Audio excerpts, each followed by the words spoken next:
José Manuel Almuzara, gaudinólogo y arquitecto. ¿Qué tal? Buenas tardes. No se le oye, José Manuel, pero mientras tanto aprovechale para... Buenas tardes. Gracias. Buenas tardes. Para presentarle, él es gaudinólogo y arquitecto, presidente además de la Asociación Pro Beatificación de Antonio Gaudí. Fue constituida el 10 de junio de 1992. ¿Lo he dicho bien, José Manuel? Muy bien, 30 años en breve se cumplirá. Nada más y nada menos, 30 años que se constituyó esta Asociación Pro Beatificación de Antoni Gaudí, idea que surgió del sacerdote Ignasi Segarra y Bañeres después de la lectura de un libro sobre Gaudí. La asociación está inscrita en el registro de asociaciones de la Generalitat de Cataluña y tiene como objeto principal, a ver si lo digo bien, José Manuel, sí, lograr la beatificación del arquitecto don Antoni Gaudí. Exactamente, muy bien. Y como fin la proyección de sus vertientes espirituales y artísticas. Exactamente. Bienvenido, José Manuel. Muchas gracias. Gracias por invitarme. A través de la organización de conferencias, exposiciones y publicaciones recoge testimonios de favores recibidos por su intercesión. Y por último, Beatriz Valenzuela, embajadora del proyecto de Gaudí en Rancagua, Chile, porque sí, no sé si conocían esta obra, pero es la única obra que está fuera del territorio español de Antoni Gaudí. Beatriz Valenzuela Bantré, que es arquitecta y secretaria ejecutiva de la Corporación Gaudí en Chile, institución que gestiona la única obra de Gaudí en el mundo fuera de España. Increíble, ¿no? La capilla Nuestra Señora de los Ángeles, que también será construida en la Sagrada Familia de Barcelona, tal y como dijo y quiso don Antoni Gaudí. Esperemos verlo realidad. También está con nosotros el artífice de este gran proyecto, David Agulló Galilea. Hola, buenas tardes, David. Hola, buenas tardes. Él es doctor, arquitecto por la Escuela Técnica Superior de Arquitectura de Barcelona. Es, además de la Universidad Politécnica de Catalunya, autor de la tesis doctoral Gaudí y els jardins de l'antic manicomi de Sant Boi de Llobregat, iniciando ahora la restauración del monumento arquitectónico, objeto de la tesis y obra inédita de Antoni Gaudí. Le paso la palabra, David. Muchas gracias. Buenas tardes a todos. Buenos días, América. Y ahora os presento todo mi trabajo de investigación referente a este jardín. De entrada, explicaros que hace ya casi 20 años me avisan el geólogo Daniel Barbé y el artista Jordi Martín Aladern que habían encontrado una obra singularísima y me invitan a investigarla. Es una obra que ha estado 100 años oculta de la historiografía, enclaustrada en los muros del psiquiátrico de Sant Boi. Había quedado totalmente olvidada por la historiografía. Una obra complejísima y de unas características formales increíbles. Lo singular de esta obra es que coexisten intervenciones muy complejas, como las de las estructuras o los de algunos trencadís, mosaicos, coexisten con intervenciones mucho más básicas, las que vemos aquí a la izquierda, en la que aparecen intervenciones posiblemente hechas por pacientes o por niños, que respiran espontaneidad y son más naif. Lo más singular de entrada que nos encontramos cuando entramos al jardín es una serie de bancos que nos recordaban al banco del Parque Güell. A mano izquierda arriba veis uno de los bancos de Sant Boi, datado en 1912, y abajo a mano derecha veis el banco famoso serpentín del Parc Güell, finalizado en 1913-1914. Por tanto, el banco de Sant Boi es anterior al del Parque Güell. También nos llamó mucho la atención el hecho de que el jardín objeto de estudio de esta tesis está a 15 minutos a pie de la colonia Güell. La cercanía es muy clara. Y de ahí nos remitimos al hecho de que Gaudí está trabajando, investigando, tanto en el campo del urbanismo como en el campo de la arquitectura, ya desde 1898, con la famosa maqueta funicular de la cripta de la colonia Güell. Y recordar que Gaudí hace centenares de viajes cuando está trabajando en esta investigación en la cripta de la colonia Güell y en la construcción de la colonia y de la cripta. Viaja desde Barcelona hasta Cornellà en ferrocarril y después coge una tartana que lo lleva a Sant Boi y de ahí pasa limitando por el muro del recinto del psiquiátrico hasta llegar a la colonia Güell. La distancia del psiquiátrico de la colonia Güell en viaje de tartana podía ser de unos 4 o 5 minutos.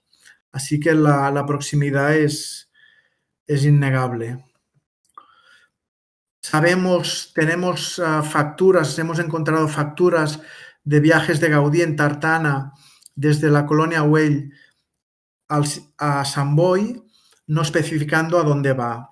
Pero en todo caso es importante saber que Gaudí iba a visitar a los talleres de artesanos que trabajaban en la cripta de la colonia Güell en Sant Boi, iba a Sant Boi.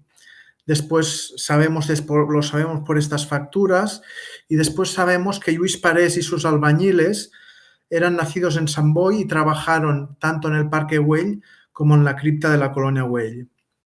Después sabemos que el conde Güell, el mentor de Gaudí, tenía relación con el psiquiátrico de Sant Boi, desde el hecho de que sabemos que en una epidemia de cólera de 1885 se trasladaron los pacientes del psiquiátrico a la finca del conde Güell, donde después, unos años más tarde, construiría la colonia Güell. Después entender que toda la concepción tanto de la colonia Güell como del psiquiátrico se articula a través de la religión. La religión es muy importante, tanto en una organización como la colonia Güell como en el psiquiátrico.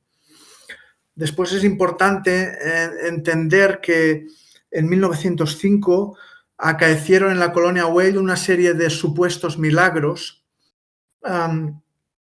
que tuvieron un eco importantísimo en los diarios de la época, convirtiéndose la colonia, idealizándose en un referente de organización social. Un año después se empieza a construir el jardín del psiquiátrico de Sant Boi, objeto de esta tesis. Este jardín estaba dedicado a la Virgen de Lourdes, que es la Virgen de la curación mediante el milagro, y este jardín está lleno de referencias a la cripta de la colonia Güell. Este sería un plano del psiquiátrico de la época. Abajo a mano derecha veis el ámbito donde se ubicaría el jardín y entender por fotografías que hemos encontrado y postales que la intervención modernista fue en todo el ámbito del psiquiátrico. En todo el ámbito del psiquiátrico encontramos bancos, plazas, parterres, fuentes, cascadas, hoy en día desaparecidos. Te interrumpo, David, una pregunta. Sí. Bueno, según leí hace un tiempo, estaba considerado este manicomio, este hospital psiquiátrico, como algo de lo más importante del mundo, ¿no? Decía, anoté esa frase que me pareció como muy interesante. Dice, el psiquiátrico como el mayor, el más extenso, adecuado, sano, bello, generosamente dotado con los más modernos adelantos y lo más elegante del mundo, decía como Bautista Ullesperger, ¿no? En 1871. Y bueno, y la pregunta, ¿ya estaban los hermanos de San Juan de Dios cuando interviene Gaudí? Sí, ya estaban. Sí. Cuando interviene Gaudí, los hermanos de San Juan de Dios ya han comprado el psiquiátrico. Ahora el año no sabría decírtelo, pero yo creo que es 1895 cuando los hermanos compran el psiquiátrico y el jardín empieza a construirse en 1903 y termina en 1912. Ahora os pasaré a Monse para haceros una pregunta. Gracias. La pregunta dice así. ¿Entre qué años se llevó a cabo la intervención modernista dentro del psiquiátrico?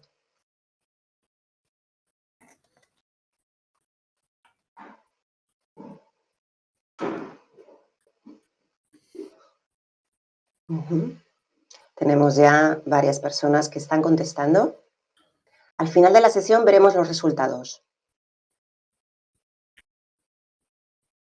Gracias, David. Puede continuar. Bueno, como veis aquí más imágenes de las intervenciones modernistas. Todos estos bancos han desaparecido, pero tenemos las fotos que constatan de que existían. Perdone, David, estoy mostrando los resultados. 1903, 1911. 12, perdone. Sí. Muy bien. Aquí os presento una serie de imágenes de lo que ha quedado del jardín, que es el conjunto de las grutas, de la cripta.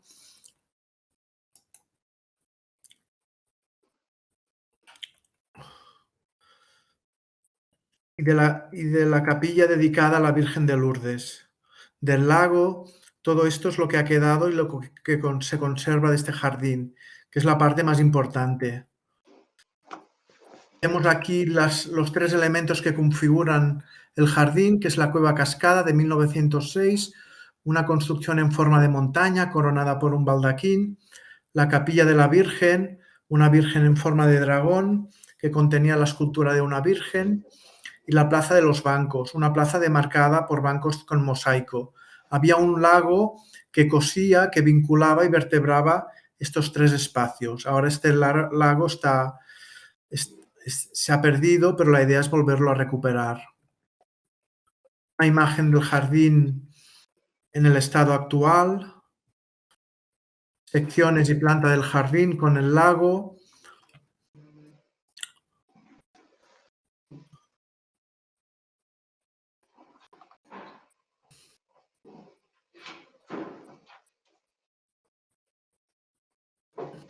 Imágenes y dibujos del jardín con su singular belleza.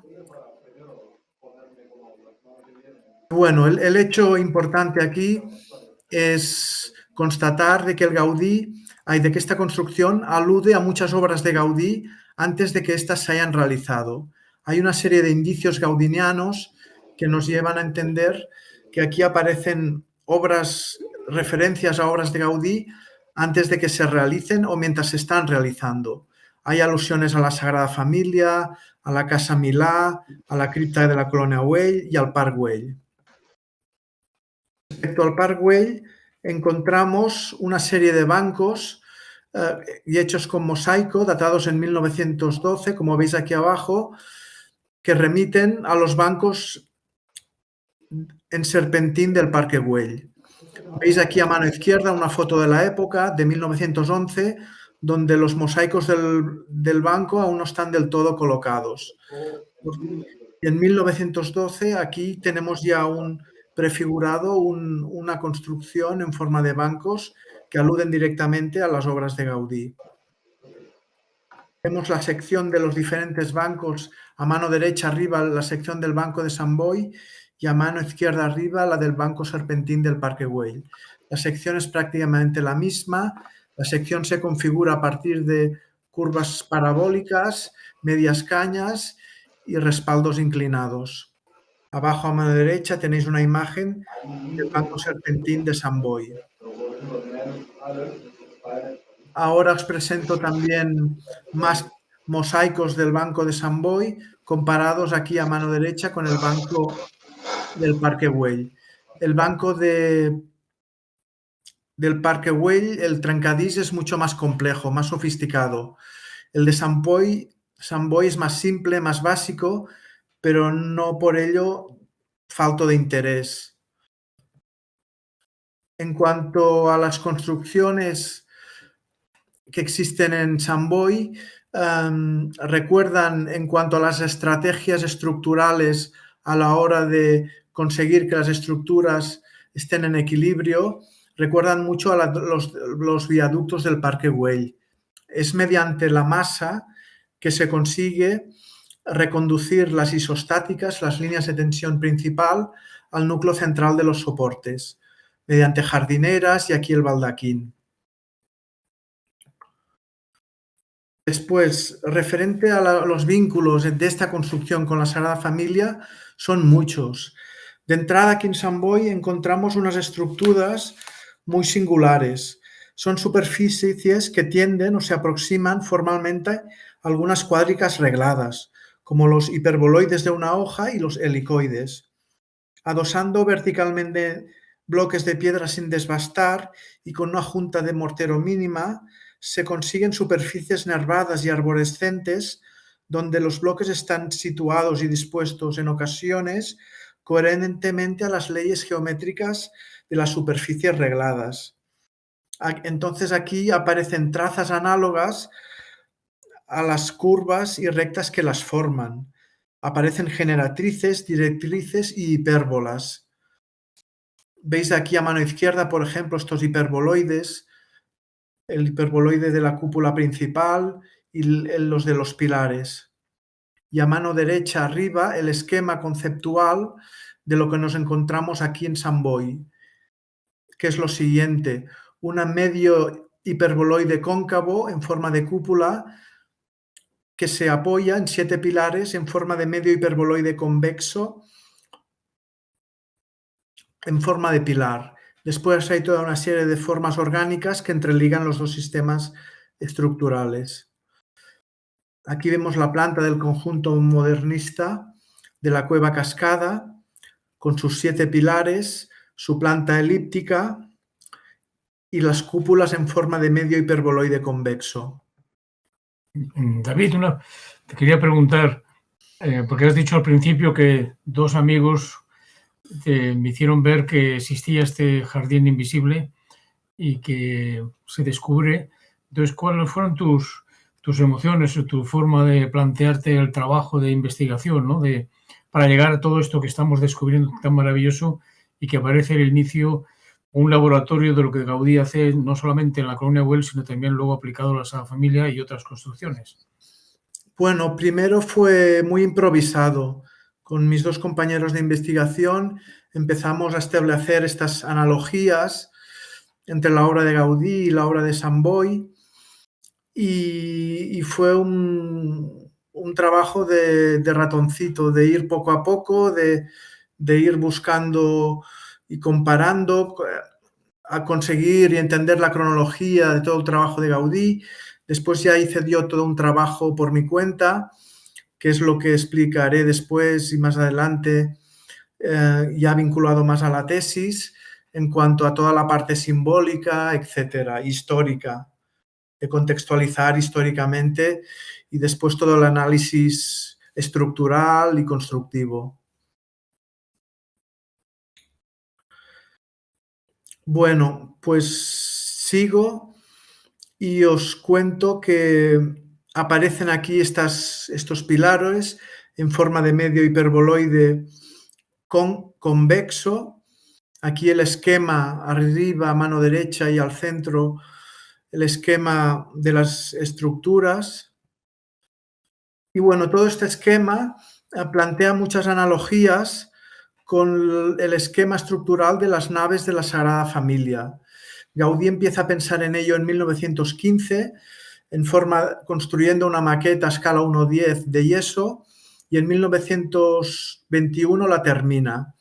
Un esquema estructural basado en unos pilares y en unas columnas que tienen unos capiteles en forma de medio hiperboloide convexo que demarcan unas cúpulas en forma de hiperboloide con la parte cóncava más desarrollada. Después hay una serie de paraboloides hiperbólicos que entreligan los 2 sistemas estructurales. Esto es muy parecido a lo que encontramos en Sant Boi, construido en 1906, es decir, unos años antes. Es un esquema inédito en la historia de la arquitectura. Yo he estudiado todos los jardines de rocalla en Cataluña, en España y en Europa, y no han aparecido estas estructuras, no las he encontrado. Y las estructuras de las naves de la Sagrada Familia son inéditas en la historia de la arquitectura. Y unos años antes, un arquitecto anónimo, en 1906, construía estas estructuras tan singulares. Ahora os pasaré a Montse para haceros una pregunta.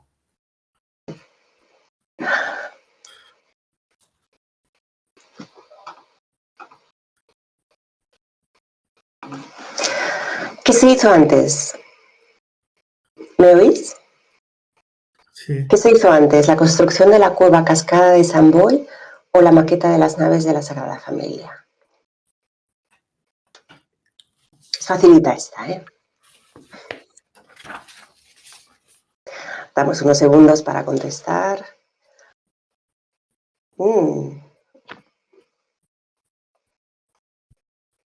Podemos mostrar resultados y vemos que efectivamente la cueva cascada de Sant Boi, no la Sagrada Familia, no. Gracias, David. Continúe, por favor.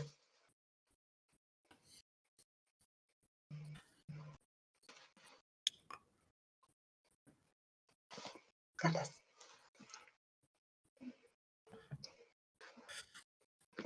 Bueno, aquí os presentamos también el esquema del crucero de la Sagrada Familia, mano izquierda arriba.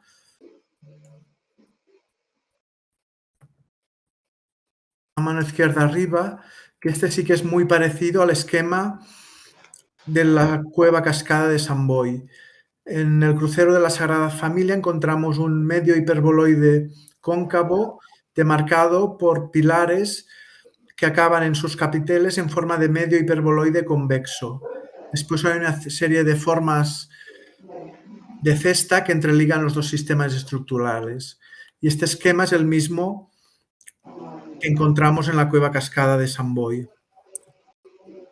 Aparecen también en Sant Boi arcos catenarios, tan utilizados por los arquitectos modernistas, no solo por Gaudí. Los encontramos aquí también. Esta imagen es muy importante, está datada en 1910 y aparece ya la construcción de la cueva cascada. 5 años después, Gaudí empezaría a construir las naves, la maqueta de las naves de la Sagrada Familia. Te quería preguntar, David, perdona, ¿verdad que estos niños convivían con enfermos? O sea, no todas las personas que estaban en el hospital eran enfermos, algunos eran niños abandonados. Sí, por lo que hemos estudiado y hemos encontrado, había gente enferma y coexistiendo con niños abandonados, que los hermanos de San Juan de Dios los acogían.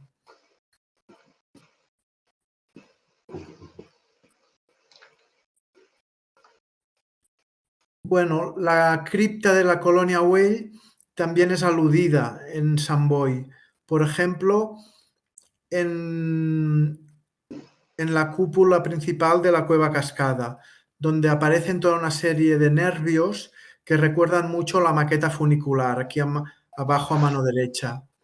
Después, por el hecho de que la planta de la cripta de la colonia Güell es una planta centrípeta de forma elíptica, donde hay adosado un pórtico y un doble acceso en forma de puente.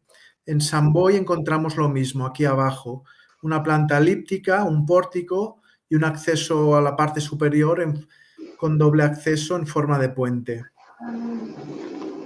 La Casa Milà también está aludida en Sant Boi. Acordaros que la Casa Milà se empieza a construir en 1906 y finaliza en 1912. Pues en 1906, en Sant Boi, hay alusiones directas a la Casa Milà. Por ejemplo, arriba, a mano izquierda, veis las máscaras, los guerreros de la Casa Milà, que se parecen tanto a los guerreros y máscaras que aparecen aquí en Sant Boi. Después, aquí abajo, encontráis formas helicoidales que aparecen tanto en Sant Boi como en los techos, en la terraza de la Casa Milà, o por ejemplo, estos arcos parabólicos que aguantan un elemento vertical, tanto en Sant Boi como en la Casa Milà. Después, cómo se formaliza la fachada de la Casa Milà, que es a partir de planos horizontales que ordenan todo este juego formal curvo. En Sant Boi encontramos lo mismo. Jujol, el ayudante de Gaudí, también es aludido y también aparece aquí en Sant Boi. Por ejemplo, en los cristales de colores que aparecen por toda la construcción, tan propio de la obra de Jujol, formas en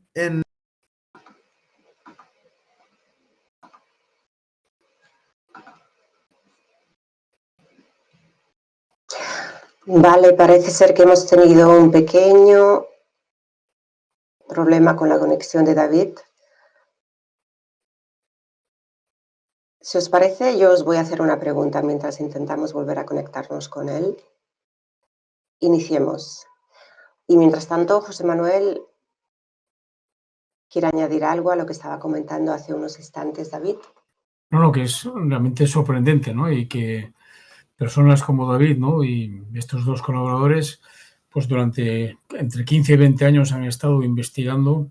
Es una maravilla, ¿no? Me sorprende, ¿no? Porque, bueno, siempre es una de las cosas que siempre digo, ¿no? Que Gaudí no solamente en lo grande es grande, sino también en lo pequeño es grande, ¿no? Es decir, que por muy pequeña que sea la obra de Gaudí, como es este caso, comparándolo con la Casa Batlló, el Parque Güell, o el Capricho de Comillas, etcétera, realmente se ve cómo le pones toda su sabiduría arquitectónica, estructural, y también de la composición, el color y también la simbología. Yo creo que Gaudí aquí también demuestra que, una vez más, que no se puede separar la arquitectura del simbolismo, ¿no? O sea, no podemos separar por ejemplo, ¿no? En esa exposición que ahora en Barcelona está siendo tan visitada y tan famosa y que va a ir a París dentro de un poco, no se puede separar el chico que lleva la bomba, un demonio y se la ofrece porque hay el anarquismo, la situación social, no se puede separar porque lo que hay que mirar es que ese chaval, ese joven obrero está mirando a la Virgen, ¿no? Eso es Gaudí. No podemos quedar solamente en que sí, que existe la tentación de la violencia, pero hay que completarla, ¿no? Porque está mirando a la Virgen. Gaudí propone que es la violencia la solución a tus problemas. ¿Es así? Pasa que tú tienes que escogerlo y Gaudí lo que hace es decir, bueno, tendrás problemas, tendrás dificultades, pero mira a tu madre. Pero tú tienes que tomar la decisión. Yo creo que aquí también Gaudí, pues aparte de ayudar a estos enfermos, ¿no? Y a estos niños abandonados, pues les da un tiempo para pasar, ¿no? Con trabajo, que los médicos psiquiatras en aquellos momentos pues decían, ¿no? que pobres enfermos o pobres niños abandonados, pues era una forma de trabajar, de pasar el día y además luego de dejarnos un tesoro, ¿no? que a ellos les hacía felices y a nosotros ahora de ver algo tan maravilloso, ¿no? Y también, aparte de lo estructural, pues como Gaudí, sabiendo, ¿no? que la Virgen de Lourdes estaba haciendo de las suyas, pues también la Virgen de Lourdes aquí, que tendríamos que quizás volver a poner la imagen en esta cueva, pues para esos chavales, ¿no? y esos enfermos pudieran acudir a ella, ¿no? Así es. Y ahí demostró Gaudí la gran misericordia que siempre ha tenido como arquitecto, como persona, como ser humano. Yo creo, en eso es verdad, porque mira, el Papa Francisco en el año 2015, a finales, nos dijo que iba a haber un año de la misericordia, ¿no? Y ya como conocía a David, una de las cosas que propuse en Gaudí la Misericordia, aparte de las escuelas provisionales que hizo Gaudí para los hijos de los trabajadores y del barrio en la Sagrada Familia, pues esto es una clara obra de misericordia, ¿eh? Y en la cual además pues sabemos que no hay testimonios, no hay por escrito. Sí que se decía de palabra, quizás que Gaudí, lógicamente, ayuda en esta obra, pero no deja testimonio. Es como si tú o yo hacemos un donativo y no tenemos que irlo justificando, diciendo, proclamando los cuatro vientos, ¿no? Esa es la grandeza también de la caridad del corazón de las personas, ¿no? Y en ese tiempo, una de las cosas que me impresionó mucho y que repito, ¿no? Es que el Papa Francisco dijo que la misericordia es un rostro para reconocer, contemplar y servir. Yo creo que Gaudí es esto, ¿no? Reconoce una necesidad, contempla la situación y ayuda, ¿no? Ayuda a estos niños, a estos enfermos a ocupar el tiempo, a hacerlos felices en el fondo, sirviendo, ¿no? Que es a veces lo difícil, que a veces podemos reconocer las cosas yo primero, contemplarlas y lo que cuesta es servir. Y ya vemos aquí a David, con lo cual me callo. Adelante, David. Qué bonita frase, observar y después servir. Así es, José Manuel. Pues bien, si David ya está con nosotros, adelante, Sí. David. Disculpad, se ha desconectado, no sé por qué.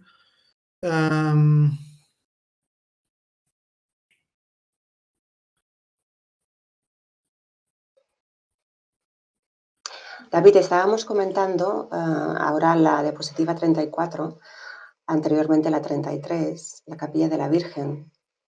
Pero Sí. el floor is yours.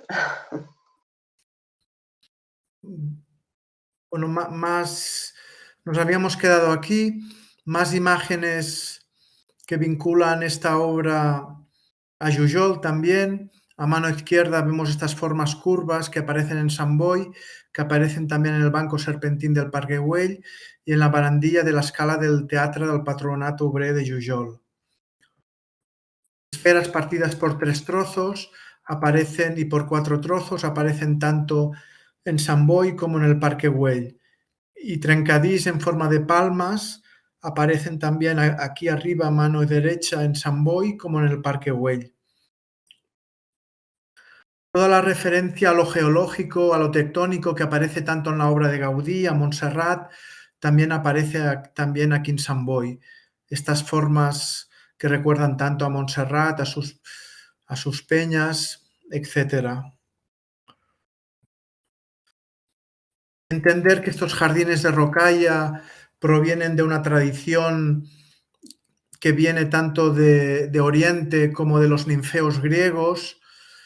Después en el Renacimiento se desarrollaron mucho y después en el siglo XIX, en las exposiciones universales, también se construyeron muchos jardines de Rocalla.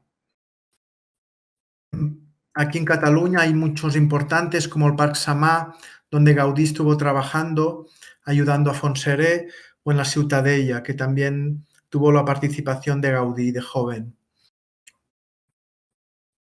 Este jardín, que es tan orgánico y a veces una apariencia torpe en algunos aspectos, esconde unas leyes geométricas rígidas y complejas, como el esquema estructural que os hemos explicado antes, o como aquí a mano derecha abajo, la planta, donde se hace evidente que hay un proyecto, que está proyectado.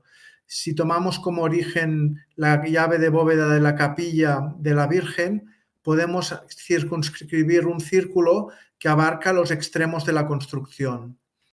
Después, el hecho de que ahí encontramos también un ángulo de 90 grados, aquí en la cueva Cascada, que se alinea a la vía preexistente, la avenida preexistente, y después toda la construcción gira al este y se orienta a la salida del sol. Tienes que pasar la imagen, David, que se ha quedado en la 33. Yo las veo. Yo las veo. Sí, está correcto. Está ahora mismo pasando las diapositivas rápidamente y se ven bien. Disculpa. Gracias, José Manuel. Toda esta arquitectura tan geométrica, tan rígida y tan compleja que aparece en Sant Boi coexiste con esta arquitectura naif y espontánea que también aparece. Aquí abajo veis estos trencadís y estos mosaicos que aparentemente no tienen ninguna geometría y respiran espontaneidad. Y recuerdan tanto el Palacio Ideal de Ferdinand Cheval, aquí arriba presentado, que es un cartero de pueblo que a finales del 19 y principios del 20 construyó su Palacio Ideal sin ningún tipo de ley geométrica, abarcando así una arquitectura muy naif. Este jardín está dedicado a la Virgen de Lourdes. Ahora haremos un pequeño contextualización histórica. Nos centraremos en el siglo XIX. Es un siglo de total transformación a causa de cambios radicales en todos los ámbitos del conocimiento y revoluciones de toda índole. Hay las dos grandes revoluciones industriales, las revoluciones burguesas y proletarias. En la filosofía se producen las bases del pensamiento contemporáneo, el idealismo absoluto, el materialismo dialéctico, el nihilismo, el racionalismo, etc. Es el siglo donde aparecen las vanguardias y bueno, es el siglo donde las ciudades empiezan a crecer de una forma exponencial. Todo esto implicará la total secularización de la sociedad y el paulatino deterioro de las formas de vida tradicionales. Y la Iglesia Católica, ante este fenómeno, lo intentará rebatirlo con un discurso materializado en el dogma de la Inmaculada Concepción, la encíclica Quanta Cura y el Concilio Vaticano I. La Iglesia Católica condenará estas nuevas doctrinas. Disculpe un segundo, David, que le interrumpa. Sorry to interrupt, but we have a problem with listening. A few persons, attendants, are telling me that that they are not hearing, que no están escuchando. Is that possible? ¿Es esto posible? En el chat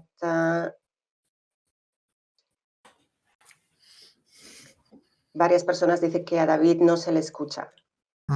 ¿Se me escucha a mí?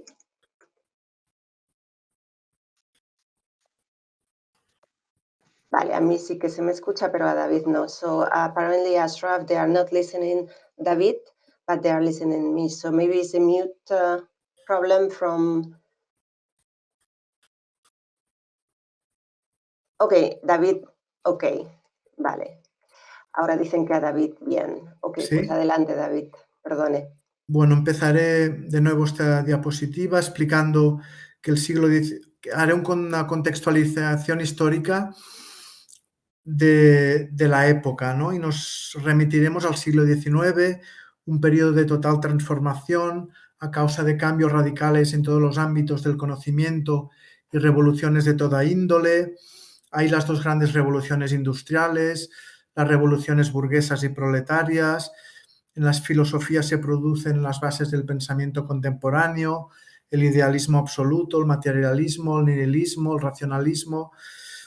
Aparecen las vanguardias. Todo esto implicará una secularización y paulatino deterioro de las formas de vida tradicionales. Es la época también del crecimiento exponencial de las ciudades. Y entonces la Iglesia Católica rebate estos hechos con un discurso materializado en el dogma de la Inmaculada Concepción, en la encíclica Quanta Cura y en el Concilio Vaticano I. La Iglesia querrá restablecer el sentido de las verdades cristianas, de alguna manera. Este periodo coincide con muchas apariciones marianas en Europa. La primera, la de la Salet, que en clave apocalíptica emite un discurso en el que habla de la vuelta del anticristo y de castigos que se infligirán a la humanidad. Se llegaron a hacer más de 1000 santuarios en toda Europa dedicados a la Virgen de la Salet. La Virgen, por eso, de más trascendencia en este siglo XIX fue la de la Virgen de Lourdes. Se construyeron miles de capillas que reproducían la gruta de su aparición en toda Europa. Entonces, en el gran resurgimiento católico de mediados y finales del siglo XIX en Europa, la gruta y la Virgen se convertirán en ícono, lugar de peregrinación y reencuentro de un lugar sagrado que debía coexistir con un mundo contemporáneo que ya estaba totalmente secularizado. En Cataluña también será muy importante también los jardines dedicados a la Virgen y toda la simbología referida a la Virgen. Es una época muy convulsa, el final del siglo XIX en Cataluña, principios del siglo XX. Perdona que le interrumpa, David. Al parecer no le están escuchando. Sí que escucha a los demás, nos están diciendo, y quizás escuchen a José Manuel también, pero no están escuchándole a usted, David. Me informo. ¿Puede Pues no sé. hablar algo, José Manuel? Aquí estoy, buenas tardes, buenos días. Sí. Al parecer nos dicen que no se oía a David y ahora estamos intentando arreglarlo. Algunas personas sí y otros ahora no. Sí.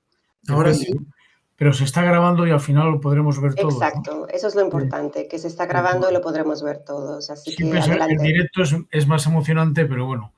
Tiene los problemas técnicos del directo. Gracias, José Manuel. Hay personas que lo escuchan perfectamente.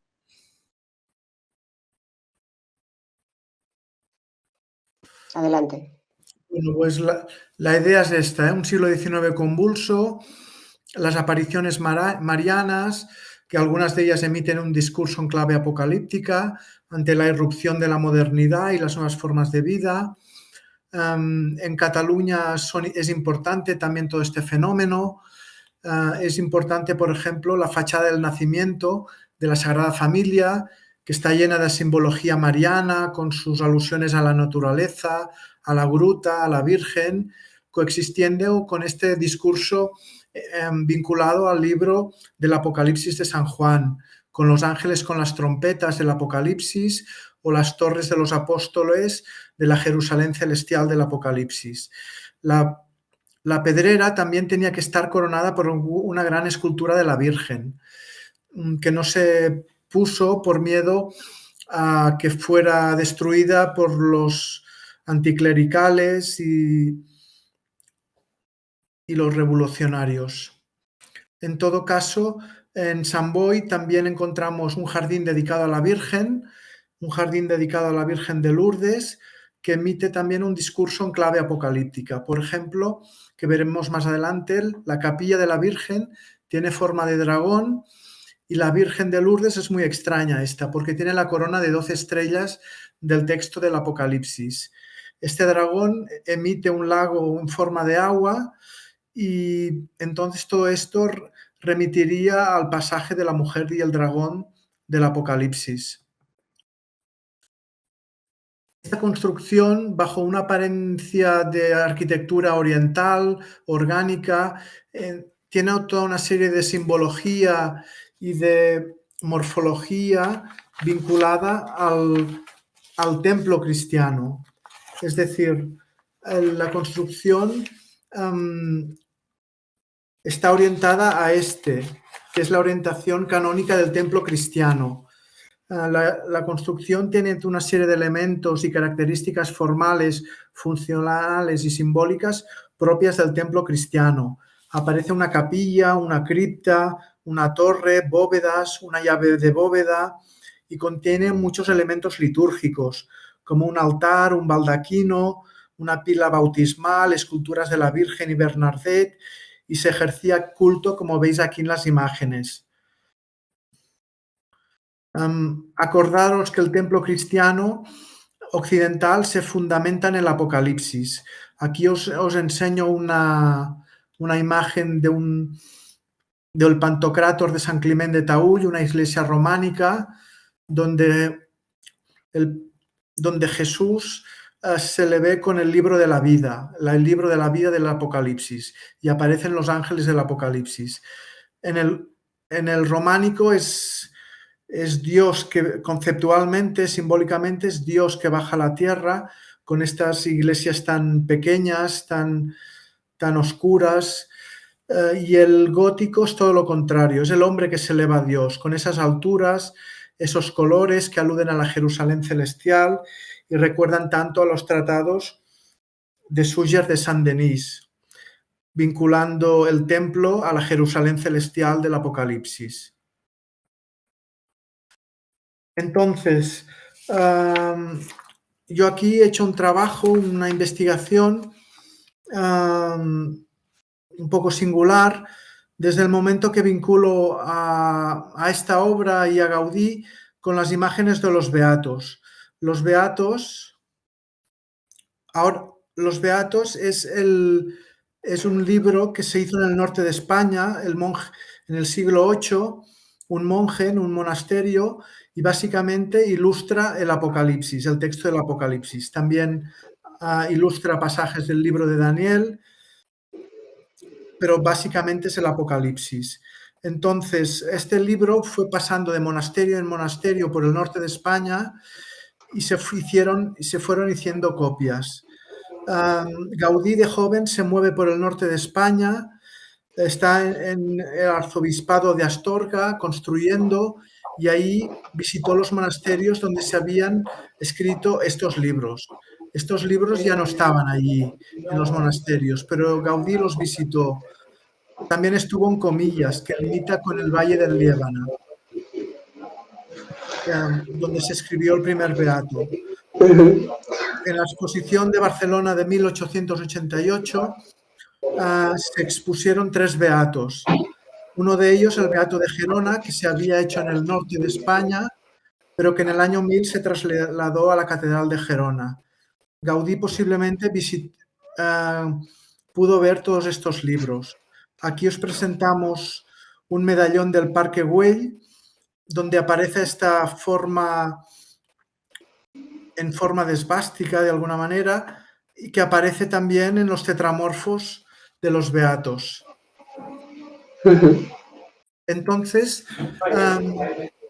lo que he hecho yo es un trabajo de analogías de lo que son las imágenes que aparecen en los beatos y la construcción de Sant Boi.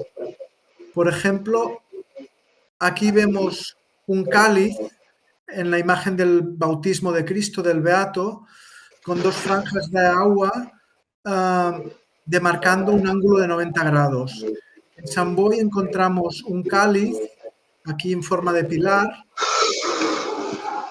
que demarca y del cual emana una lengua con un ángulo de 90 grados. También aparece en Sant Boi una cúpula grande que contiene 7 lampadarios y que adosados tiene 7 cúpulas pequeñas. En las imágenes de los beatos, una de las imágenes aparece esta cúpula grande con 7 lampadarios y adosados 7 cúpulas pequeñas. Esta imagen se refiere a cuando Juan, exiliado en la isla de Patmos, se le aparece Jesús y le manda emitir un mensaje a las 7 iglesias de Asia. También en Sant Boi aparece un lago que remite mucho y parece mucho al Mediterráneo. En los jardines de la época, ¿no? Todos los jardines de Rocalla, las alusiones a espacios geográficos reales es recurrente. Así que este paralelismo no es extraño. En el Mapamundi del Beato de Gerona, el elemento central sería esta imagen. Bueno, a ver que lo paso. Esta imagen referida al Mediterráneo. Ahora os paso a Montse, que os hará una pregunta. Muchas gracias, David. Voy a compartir pantalla para hacer la tercera pregunta. ¿En qué estructura geométrica se basa la construcción de la cueva cascada?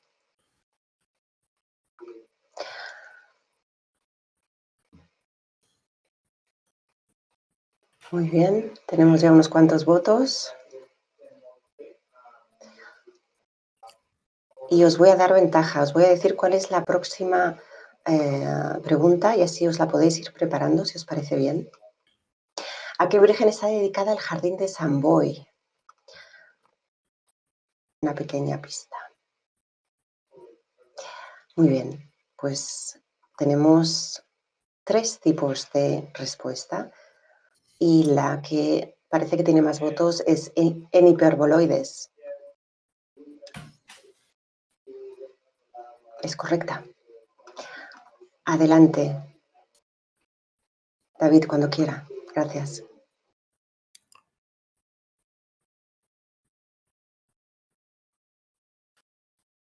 En Sant Boi también, como veis, aparece una construcción en forma de montaña coronada por un baldaquín. En las imágenes en las imágenes del Beato también encontramos una montaña coronada por un baldaquín. Esta montaña alude al monte Sión y el baldaquín alude al tabernáculo de Dios, a la Jerusalén celestial, bajándose y postrándose en la tierra en el fin de los tiempos. Después en Sant Boi también encontramos esta imagen en forma de capilla con estos 2 ojos, esta nariz que veis en forma de dragón. Hay una cola también y este dragón vomita agua. Tiene una lengua de agua, como veis aquí arriba a mano izquierda, y en el interior hay una virgen con la corona de 12 estrellas. Esta imagen también nos remitiría a un pasaje del Apocalipsis, aquí ilustrado, donde aparece el dragón vomitando agua y una virgen, la mujer con la corona de 12 estrellas. Aparecen también en Sant Boi un rectángulo en medio de la plaza demarcado por piedras de colores que recuerda mucho a los rectángulos demarcados por piedras de colores de la imagen y de la prefiguración de la Jerusalén celestial de los Beatos. En Sant Boi también aparecen círculos partidos por 3 trozos que encontramos también en las imágenes de los Beatos. Círculos partidos por 3 trozos. En los Beatos de diferentes colores y en Sant Boi de un único color. Las imágenes que vinculan los Beatos con la construcción de Sant Boi. La capilla está conformada por 24 pilares. Aquí hay los 24 vivientes en la imagen de los Beatos, una gran cola en forma de lengua de fuego, también aparece aquí en Sant Boi, y en Sant Boi aparece un banco con 4 colores que demarcan 4 asientos que han desaparecido, y aquí las 4 bestias de diferente color. En todo caso, para entender el discurso simbólico que aquí se presenta, entender que el Apocalipsis es un texto muy terrible donde aparecen grandes destrucciones que coexisten, todo el discurso del Apocalipsis coexiste con otro discurso de beatitud, de paraíso, de reinstauración del paraíso, y aquí, por ejemplo, en la imagen de los Beatos aparece el monte Sión, coronado por el Cordero, y los escogidos. Los escogidos son los vírgenes y los que han sufrido. Eso dice el texto del Apocalipsis. El jardín, todo este jardín, vinculado tanto a la idea de paraíso, era utilizado por niños y por enfermos. Por tanto, aquí se presenta un paralelismo muy claro. Después, arriba os presento también unas imágenes de un mosaico de los bancos del Parque Güell donde aparecen sellos. Aparecen sellos que podrían vincularse a los sellos del Apocalipsis, del texto de San Juan. En todo caso, la alusión al Apocalipsis en la arquitectura de Gaudí a partir de una cierta época es recurrente. En el Parque Güell hay una alusión clarísima a la Jerusalén celestial, al paraíso del texto de San Juan, del Apocalipsis. Veis, por ejemplo, los accesos al Parque Güell con sus medallones que recuerdan tanto a los accesos a la Jerusalén celestial de los Beatos con sus medallones, con sus esferas de colores. El hecho de que el acceso al Parque Güell no se diseñó ninguna puerta que lo cerrara y eso nos hace referir al pasaje del Apocalipsis donde dice que la Jerusalén celestial es una ciudad donde no tiene puertas, las puertas están abiertas, etc. En el Parque Güell encontramos alusiones a ruinas, en los viaductos, que podrían aludir a las ruinas de la Babilonia, la ciudad destruida en el texto del Apocalipsis de San Juan. Después la sala hipóstila del Parque Güell, con sus columnas que no aguantan un cielo, unas nubes, unas estrellas, un sol, unas lunas, también remitirían a la idea esta de ruina, ¿no? Acordaros que la Jerusalén celestial es una ciudad donde no hay edificios, los edificios han sido destruidos y entonces se reinstaura el paraíso, que es el jardín. La Jerusalén celestial, en el interior hay un jardín donde hay el agua de la vida y el árbol de la vida. La cripta de la Colonia Güell también remitiría a esta idea tectónica de movimiento, de edificio que se derrumba. La cripta de la Colonia Güell está llena de simbología apocalíptica, el alfa y la omega. La Casa Milà también tiene este discurso tectónico de movimiento. Recordamos que tenía que estar coronado por la escultura de la Virgen. La planta de la Sagrada Familia aquí ya es literal. Las alusiones a la Jerusalén celestial del Apocalipsis son literales y plantea un paralelismo muy claro con la planta de la Jerusalén celestial dibujada en los Beatos. El rectángulo con el claustro en el ámbito perimetral, como en la Sagrada Familia, en el perímetro las torres con los apóstoles, dedicadas a los apóstoles y coronadas por piedras de colores. En el perímetro de la Jerusalén celestial del Beato vemos los apóstoles coronados por piedras de colores y en el centro el Cordero, como en la Sagrada Familia, que en el centro hay la torre dedicada a Jesucristo, que es el Cordero. Gaudí, cuando construyó la Sagrada Familia, se centró en una parte muy expresiva, la fachada del nacimiento. No hizo lo que se hace normalmente en las construcciones de catedrales, que es cubrir naves. Y eso le da este aire también de ruina, de edificio inacabado, que también se da en la construcción de Sant Boi, que es una estructura, como ya hemos explicado, en forma de templo que no tiene naves cubiertas. Como reflexión final al carácter simbólico de este jardín, encontramos que es un jardín abierto, que es un jardín que alude al paraíso, a lo orgánico, a la naturaleza, a las flores, a las plantas, a María, María como virgen, como reinstauradora del paraíso. Y esto es coherente a la Jerusalén celestial del Apocalipsis, que es una ciudad abierta, con un muro perimetral con las puertas abiertas, que en el interior lo que hay es un jardín con el árbol de la vida. Y este esquema es tan diferente a lo que a finales del siglo XIX Gaudí construyó en la finca Güell de Pedralbes, donde alude al Hortus Conclusus de las tradiciones medievales y renacentistas, que es el jardín cerrado, con esa fachada, ese acceso a la finca que alude a la Atlántida de Verdaguer, que es el paraíso perdido de las tradiciones clásicas, el paraíso de la Atlántida que desapareció y que se vincula al paraíso del Edén, el paraíso del Edén como paraíso perdido del Génesis. Y en el texto del Apocalipsis el final es otro, se abre otra vez el jardín y se reinstaura el paraíso. Como conclusiones finales, pues explicar que el modernismo es un movimiento de carácter transversal, donde todas las artes se aglutinan en la arquitectura, pintura, dibujo, escultura, herrería, etc. El modernismo está lleno de alusiones alegóricas y simbólicas, sobre todo en Gaudí, al catolicismo restaurador de Torres y Bages, a los programas políticos del catalanismo de la Lliga Regionalista. Es una época muy convulsa, el modernismo está presente en toda la sociedad, Gaudí es objeto de sátiras. Os presentamos aquí esta imagen de una revista satírica de la época donde aparecen los modernistas que los llevan y los encierran en el manicomio de Sant Boi.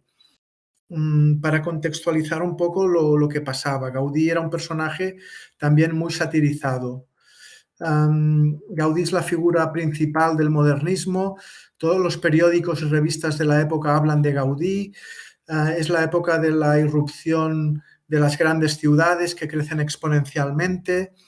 La figura del arquitecto es importantísima, los grandes arquitectos compiten entre ellos para hacer las arquitecturas más originales. Los diarios de la época hablan muchísimo de Gaudí. Gaudí es el arquitecto de la Sagrada Familia, por tanto también hay toda una carga aquí simbólica importantísima. Entonces es extraño que este jardín no haya quedado en el olvido.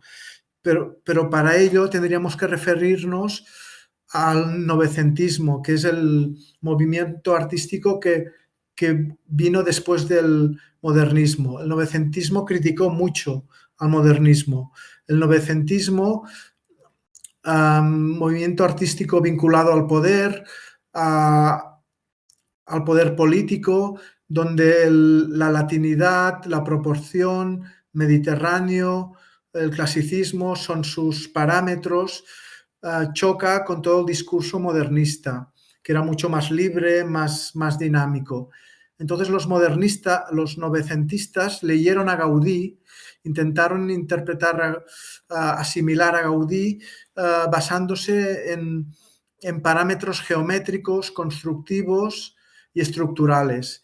Y toda la parte simbólica la dejaron al lado. No quisieron saber nada de la parte simbólica en la obra de Gaudí, que es tan importante. Por eso la obra de Sant Boi, tan imperfecta, donde coexisten arquitecturas hechas por niños, por enfermos, con otras arquitecturas mucho más complejas y cargadas de simbología religiosa, pues se hiciera tan difícil que fuera asimilado por el novecentismo. Y entonces, como reflexión final, decir que de alguna manera el discurso ideológico católico y todo el pensamiento que intenta contraponer frente a la modernidad plasmado en las últimas grandes obras de Gaudí se sitúa aquí en el contexto de un sanatorio mental y con la participación directa de los pacientes en la misma obra, creando así un espacio arquitectónico para que sea posible, mediante la Virgen de Lourdes, el milagro y la curación. Y todo ello pasaba en un contexto social y cultural que, desvinculándose progresivamente de la religión, se organizaba ya inexorablemente, única y exclusivamente con los parámetros que promulgaba la modernidad, lo que hubiera hecho muy difícil entender, tanto conceptualmente como simbólicamente, la construcción del Jardín de la Virgen de Lourdes, en el antiguo manicomio de Sant Boi, que fue una obra pensada y construida, dadas sus excepcionales características, por el arquitecto Antoni Gaudí.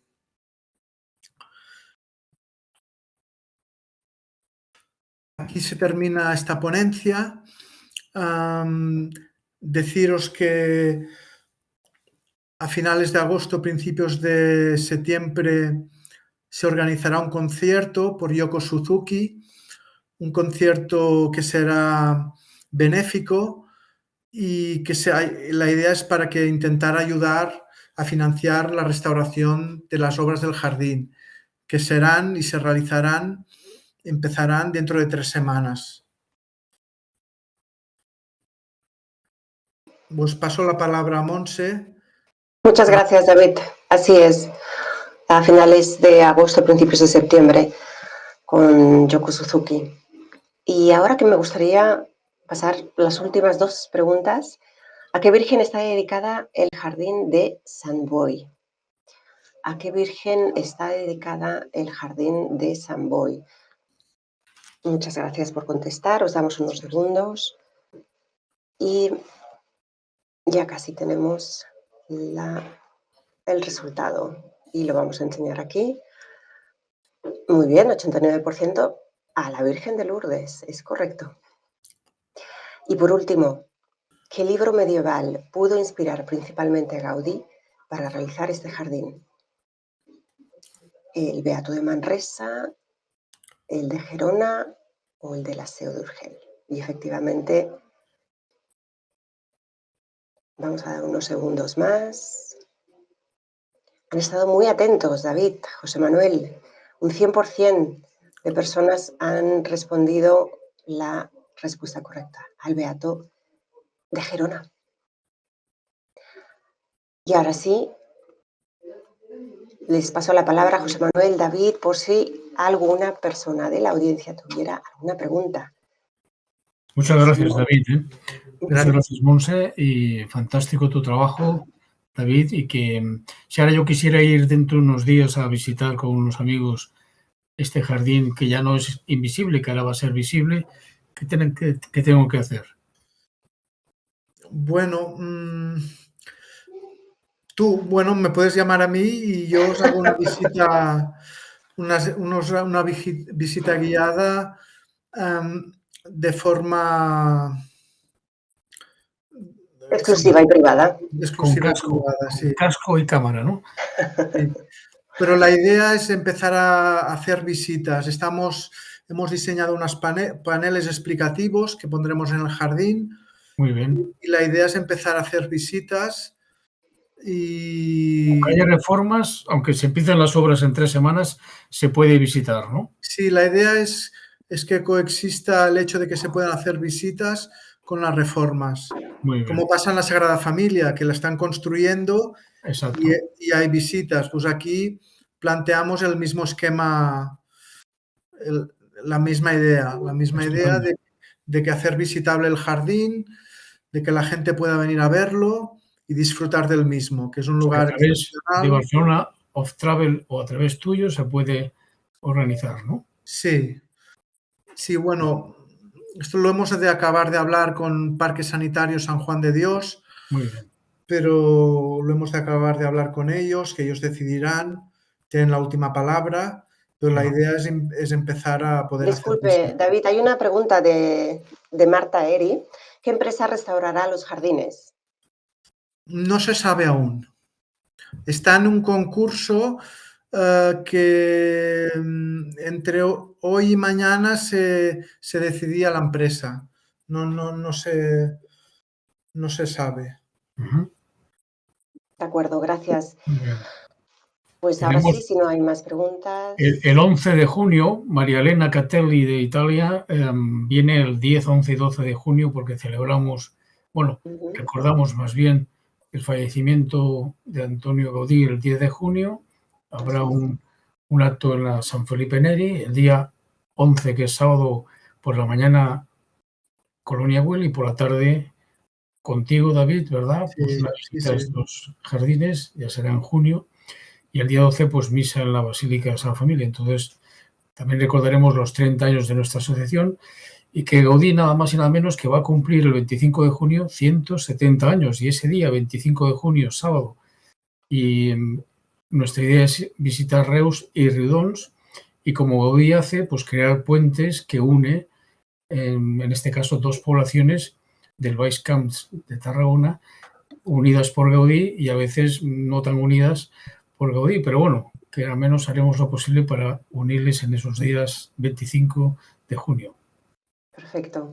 Pues tomamos todos nota y si ahora sí, si no hay más preguntas, pues solamente nos queda añadir que Yoko Suzuki, que tan amablemente se ha ofrecido, bueno, pues podremos escuchar este concierto benéfico. And Ashraf, you can please play the video of Yoko Suzuki y esperamos verles a todos muy pronto. Muchísimas gracias por atender hoy, David Muchas gracias y a José Manuel. vosotros. Un placer haber Muchas tenido gracias. con nosotros esta tarde. Saludos. Hasta pronto.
Gracias.